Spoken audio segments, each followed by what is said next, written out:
That night no bears came visiting my tent, but 1 mile west of Brookmere I have a close encounter of the bear kind. Brookmere is located about 100 kilometers north of Hope. A historic water tower and a water tank are witness to the fact that this village had been an important station on the Kettle Valley railway line. Just 1 mile out of Brookmere, a bear unhurriedly crosses the bike path 40 meters in front of me. The bear experts advise the safest behavior is it to simply cycle on, because one should not give the impression that a transgression of the bear's territory is intended. My fear dictates otherwise, and I stand stock still. Luckily, the bear takes it easy. When he disappears into the bushes, I even find the courage to take out my camcorder. A bear I met, but I do not meet any fellow travelers. Although the distance from Brookmere to Tulameen is almost 40 kilometers. Who did say something about a busy bike path? Anyway, this bike path resembles more a mountain bike trail, and it is not possible to ride more than 10 kilometers in 1 hour. Every now and then a cattle herd that could escape the fences and does not find the way back blocks my path. Tulameen is a tiny village with a nice general store where one can buy everything that is needed on the trip. It is located at the south shore of Otter Lake. This is the largest of 3 lakes which spread along the Kettle Valley route. The lake and campground accommodation can even compete with the Cultus Lake.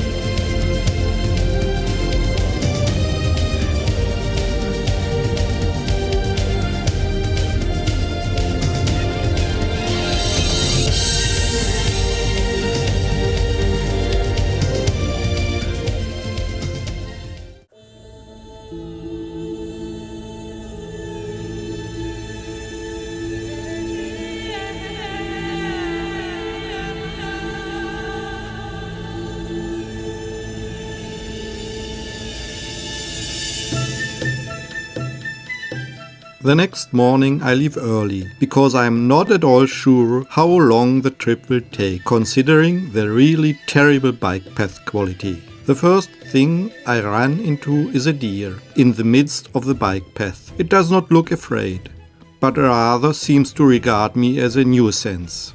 After about 10 kilometers I reach Coalmont, a former mining village. This place was once an important station on the Kettle Valley Railway. Today it has less than 100 inhabitants and can probably pass as ghost town.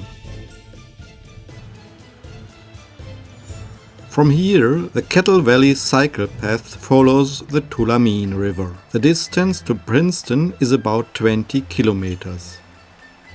After going for 10 kilometers, I hit a black hole again. The trail terminates with a washed-off bridge and there's absolutely no chance to continue. I cycle back 3 kilometers and then try to reach Coalmont Road, which runs in the mountainside. With some efforts, I succeed.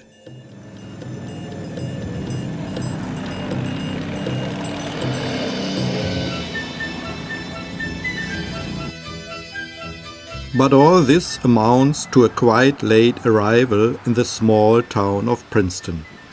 Here I treat myself to lunch and then make my way towards the Okanagon.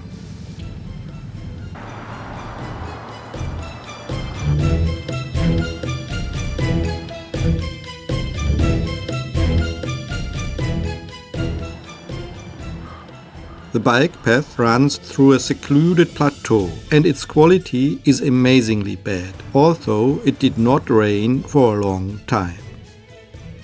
The gravel chunks reach tennis ball size, and I have the impression that for every 2 meters I advance, I slip back 1 meter. The gusty headwind is making things worse. For the 25 kilometers to Eris Tunnel, I need about 4 hours. From Eris Tunnel to my campground near Chain Lake, it is another 15 kilometers. I arrived there in the evening, and although I have been on the road for 7 hours since leaving Princeton, I did not encounter one fellow biker. This is probably not surprising, considering the bike path quality. Using a standard trekking bike would be really out of question here.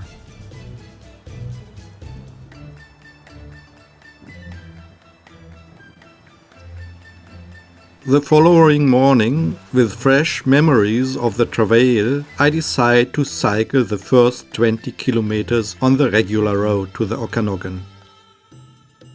It is not even paved, but still a lot easier to ride than the Kettle Valley cycle path.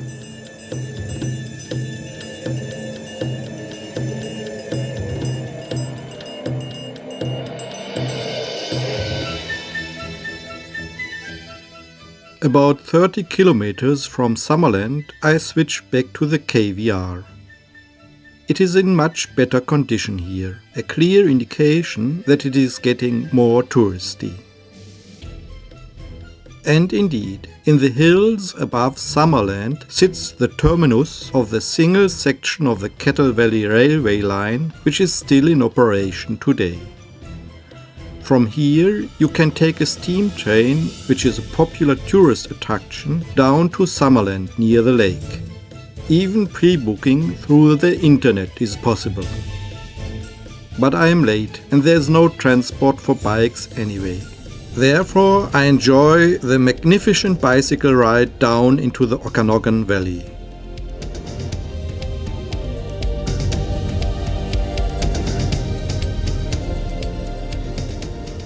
The bike trail is still showing signs of the storm, which yesterday raged in the area. But the magnificent view over the Okanagon compensates for everything.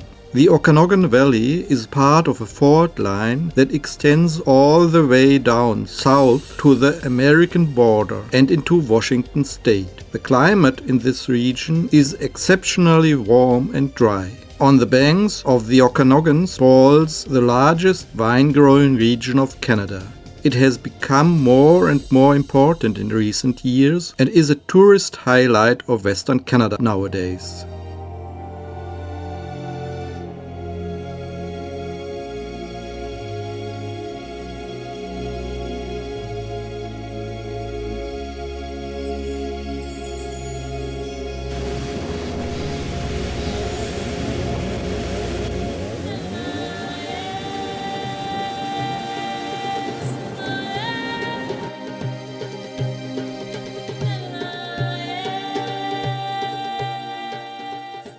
Penticton, the second largest city in the Okanagon Valley, emanates in many respects a downright summery southern French flair.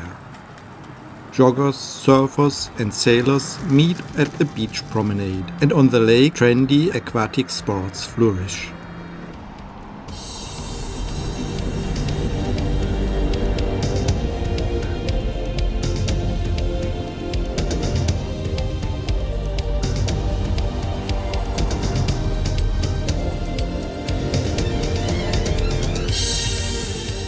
I reached the town on a Saturday morning, and there is a large market where young and old stroll past the stalls, coffee drinking and organic pastries eating.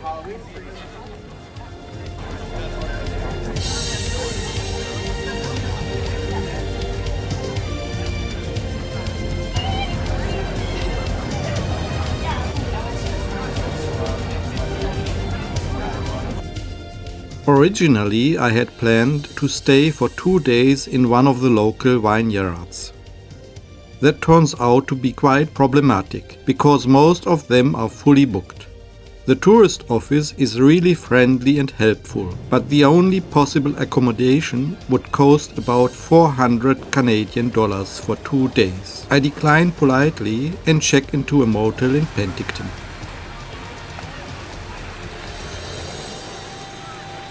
Penticton is a lively and spacious city, really worth visiting.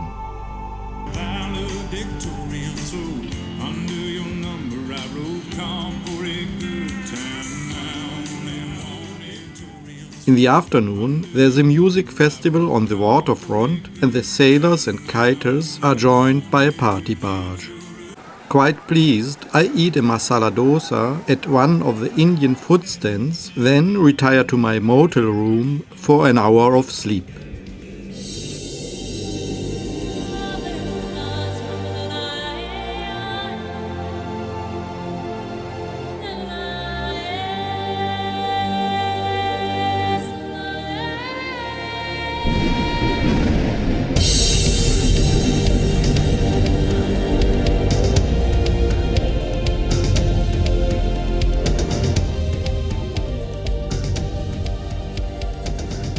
When I get out again, it looks as though Penticton, with all the inhabitants, has been beamed up to Mars.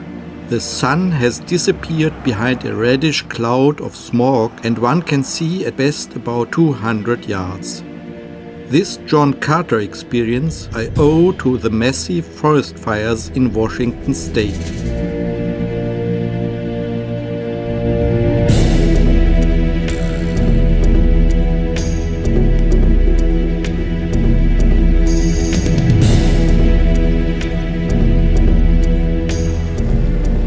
The waves of smoke settle down permanently, and when I am doing a tour of the vineyards the other day, they darken the landscape in full strength. The wines taste as Australian wines tasted 15 years ago. Fruit bombs with too much alcohol.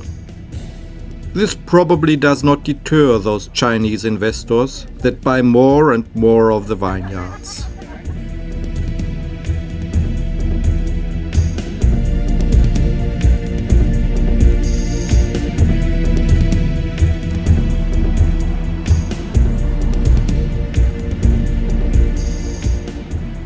The next day I start the long drive up to Chute Lake, which is situated on the plateau east of Okanagon Lake.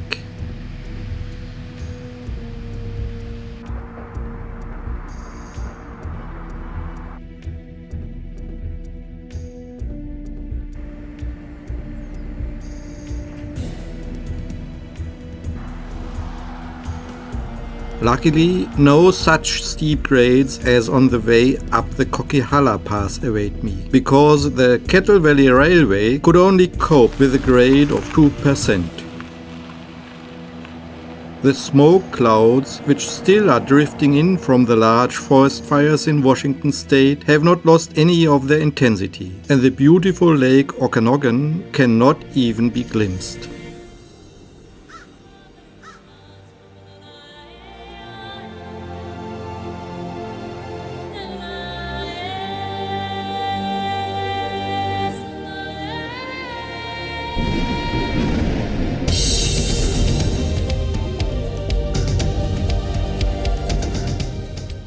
This is a pity, since the view over the lake from Little Tunnel is the best known and most frequently published tourist advertising of Western Canada. The first 30 kilometers up to Little Tunnel, the bike path is quite passable. I even meet 3 or 4 other cyclists.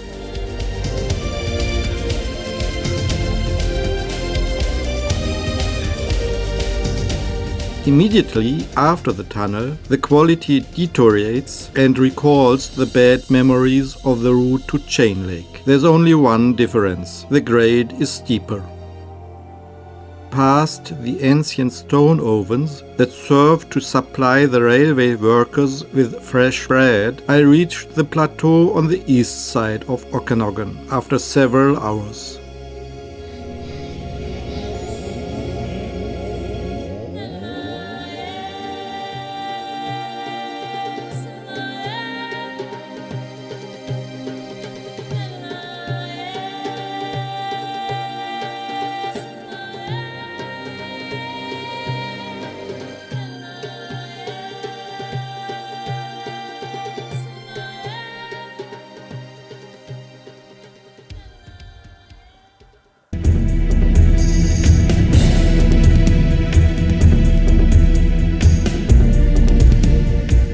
The Chute Lake Resort, highly acclaimed by my bicycle guidebook, is shrouded in smoke fog and looks pretty rundown.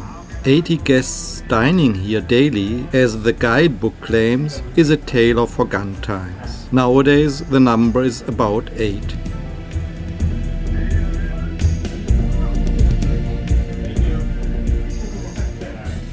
As it turns out, the whole area is up for sale. The only ones who seem to enjoy their life really here are the rabbits and the kales. Let them be fruitful and multiply.